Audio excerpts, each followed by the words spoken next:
好，今日咧繼續我哋嘅留學小講座系列啦，想同大家講下咧，究竟咧起行去澳洲之前有啲乜嘢係要準備嘅咧？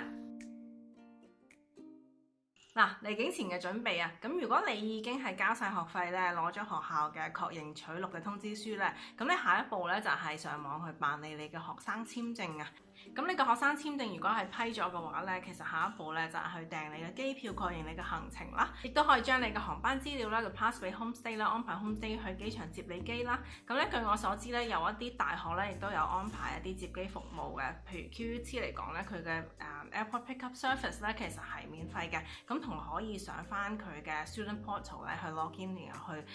request 有呢一個 pickup 嘅 airport reception 嘅 service 咁樣。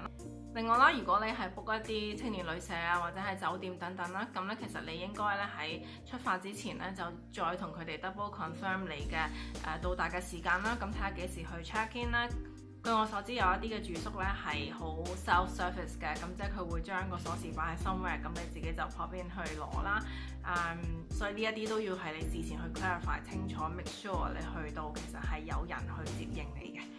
同埋啦，事前咧做好你嘅牙齒嘅檢查啦。咁如果需要補牙、洗牙，就喺香港做好搞掂先過嚟澳洲啦。咁眼都係啦，如果你需要配 con 啊、戴眼鏡啊，咁都係建議你喺香港做咗先，因為譬如話喺澳洲，如果你要驗眼嘅話咧，其實係都要俾500-600蚊嘅港紙啦，去驗一次眼，然後再去揀佩戴嘅鏡片咁樣樣。咁如果你喺香港，譬如話你有戴隱形眼鏡嘅，咁可能你對某一啲 brand 係比較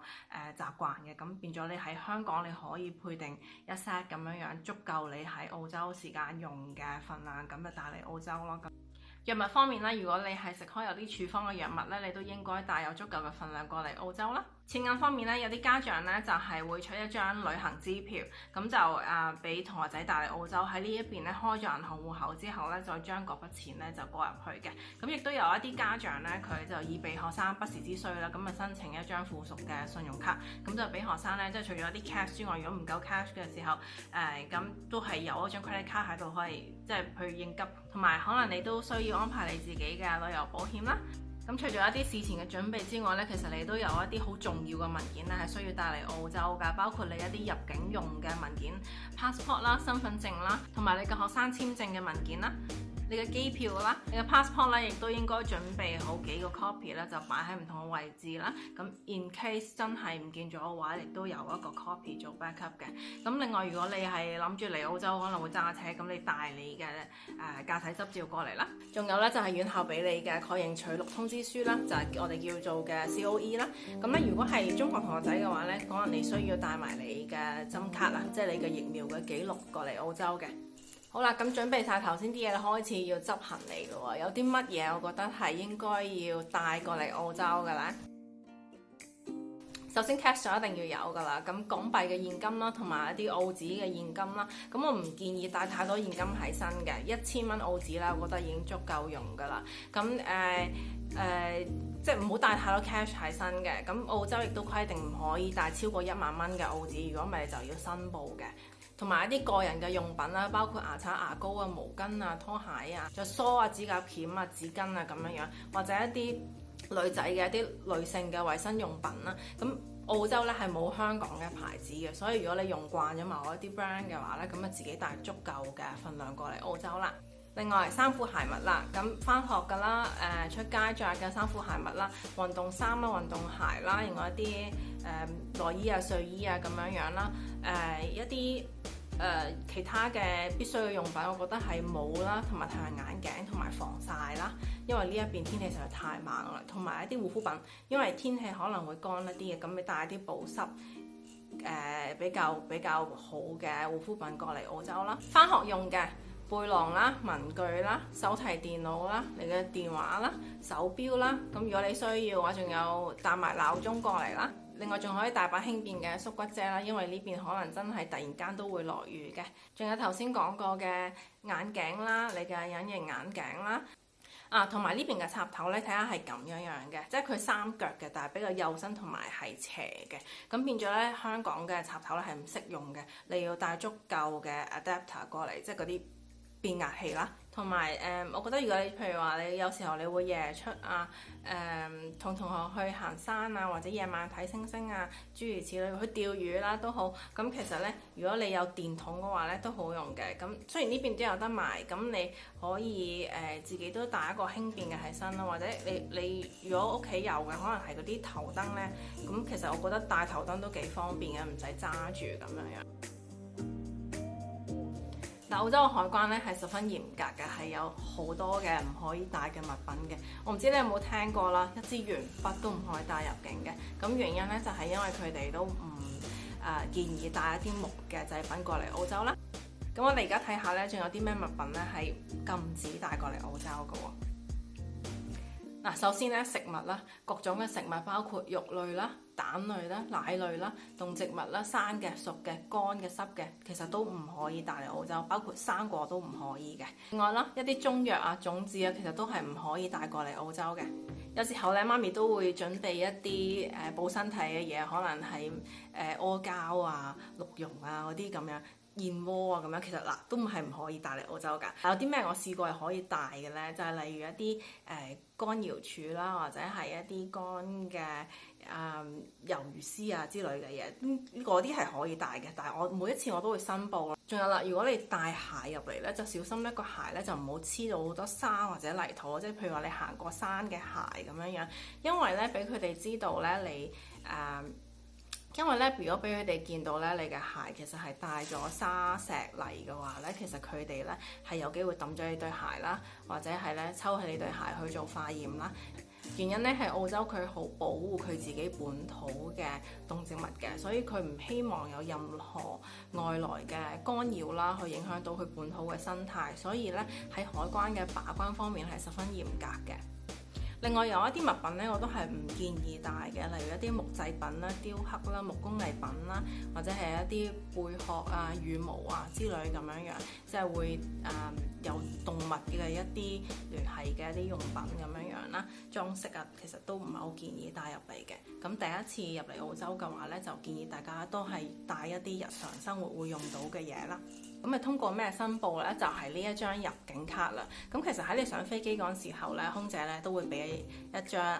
咁樣嘅黃色嘅入境卡俾大家啦。咁大家咧除咗填咗你嘅個人資料之外咧，仲要剔呢一個表格嘅，就包括佢會問咗你有冇帶肉啊，有冇帶食物啊等等諸如此類嘅問題啦。咁但係即係建議大家一定要誠實去申報啦。大家睇一睇呢個就係中文版本啦，咁但係大家其實咧成張 form 咧都要填英文嘅，因為你過關嗰陣時咧審批你嘅呢張卡嘅人咧都係一啲澳洲嘅鬼佬啦咁樣樣。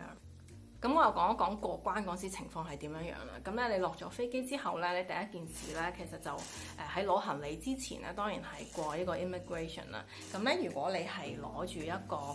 譬如香港特區護照嘅，咁你見到其實呢個有一個晶片嘅圖案啦，呢個 chip 咧就係代表咧你可以行一個電子嘅即係 e 通道咁樣樣。咁咧有兩個 step 嘅，第一個 step 咧就係話將你個 passport 咧就打開啦，即係跟佢個有部機嘅指示啦，咁就將佢咧就擺喺嗰部機嗰度 scan 咗，咁然後咧亦都有一啲嘅簡單嘅問題，咁你喺個 screen 度答咗咧就 OK 啦。咁之後第二個 step 咧就係話上前咧，佢有一部機咧又係佢會scan 你嘅樣啦，影張相咁樣樣。咁你企喺佢指定嘅位置咧，咁啊做翻呢一個你 passport 入邊嗰張相個樣啦，咁樣就可以順利咧開閘咧就可以過關㗎啦。咁咧留意翻咧頭先講嗰張入境卡上面嘅簽名咧，係要同 passport 上面嘅簽名咧係一樣嘅，咁先係叫做佢哋可以認證到你係真係嗰個人啦。咁好啦，咁完咗過咗呢個關之後咧，下一步就係攞行李啦。攞完行李咧就要過海關咯喎。咁海關咧睇你好唔好彩啦。咁我試過咧就係話即係比較繁忙嘅時間啦，佢都會係有兩關要過㗎。第一個咧就係佢要求你排一個直線啦，即係所有嘅人都排一條人龍咁樣樣啦。咁就佢會帶一隻緝毒犬啦、偵察犬咁樣樣啦，咁就圍住每一個人度轉幾圈，去聞下你有冇帶一啲違禁品啊。咁咧第二關咧就係真係過海關咧，咁佢會有專業嘅人員去睇你嘅行李啦。無論你有冇申報咧，都有機會咧係俾佢抽查行李嘅。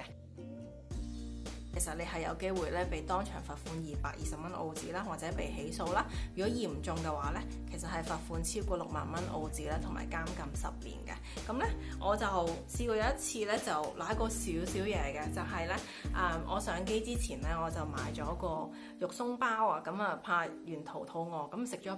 一半食唔晒咧就擺翻喺個背囊嗰度。咁咧經過長途嘅機之後咧都唔記得咗有個包嘅存在。咁頭先講過啦，食物係好危險嘅事，但係澳洲包括有肉鬆嘅成分咯，包仲有蛋嘅成分咁樣樣啦。咁咧結果咧就係